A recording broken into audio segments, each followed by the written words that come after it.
Hi friends, இந்த video எதுக்காகனா November 20ஆம் தேதி விருதுநகரில் நடந்த புத்தக கண்காட்சிக்கு நாங்கள் போயிருந்தோம்ல. அங்கே கொஞ்சம் விதைகளும் அப்புறம் டிராகன் ஃப்ரூட் செடியும் வாங்கியிருந்தோன்னு ஒரு வீடியோ அப்லோட் பண்ணியிருந்தேன்.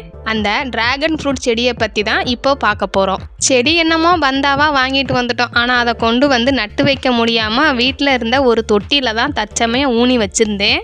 அடிக்கடி அதுக்கு நான் தண்ணி ஊற்றினாலும் இன்றைக்கி தாங்க அதில் ஒரு அதிசயத்தை பார்த்தேன். டிராகன் ஃப்ரூட் செடி வளர ஆரம்பித்து துளிர் விட்டுருக்கு பாருங்கள்.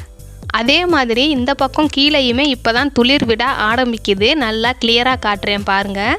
குட்டியாக துளிர் விட ஆரம்பிக்குதுங்க. இதில் டிராகன் ஃப்ரூட் வளரும் அப்படிங்கிறத பார்க்க நாங்கள் ரொம்பவுமே ஆசையாக இருக்கோம். ஆனால் அதுக்கு முன்னாடி இதை ஒரு பெரிய தொட்டிலையோ அல்லது தரையிலையோ மாற்றி வைக்கணும். சீக்கிரமே இதை மாற்றி வச்சுட்டு உங்களுக்கு வீடியோ போடுறோம்.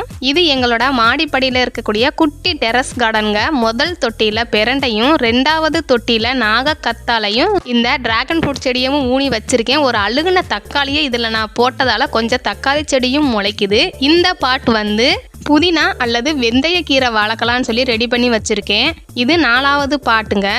இதில் வாஸ்து செடி வச்சுருக்கோம். ஆனால் இந்த செடி வந்து நாங்கள் பேரிச்சம்பழம் சாப்பிட்டு தூக்கி போட்ட விதையிலேருந்து முளைச்ச பேரிச்சம்பழ செடி. இந்த வாஸ்து செடி பெருசாக ரொம்ப அழகாகவே வளர்ந்துருக்கு. பூக்கள் பார்க்க ரொம்ப அழகாக இருக்குது. இந்த தொட்டி ரொம்ப நாளாக ஒரு செடி வைக்கணும்னு ஆசைப்பட்டு ப்ரிப்பேர் பண்ணி வச்சுருக்கேன். ஆனால் அந்த செடியை இன்னும் வைக்கலைங்க. கண்டிப்பாக அந்த செடி வைக்கும் போது உங்களுக்கு வீடியோ அப்லோட் பண்ணுறேன். எங்களுடைய குட்டி டெரஸ் கார்டன் பிடிச்சிருந்தா நம்ம சேனலை சப்ஸ்கிரைப் பண்ணிவிட்டு ஒரு லைக் கொடுத்துக்கோங்க. உங்கள் வீட்டில் என்ன செடி வச்சுருக்கீங்கன்னு மறக்காமல் கமெண்ட் பண்ணுங்கள்.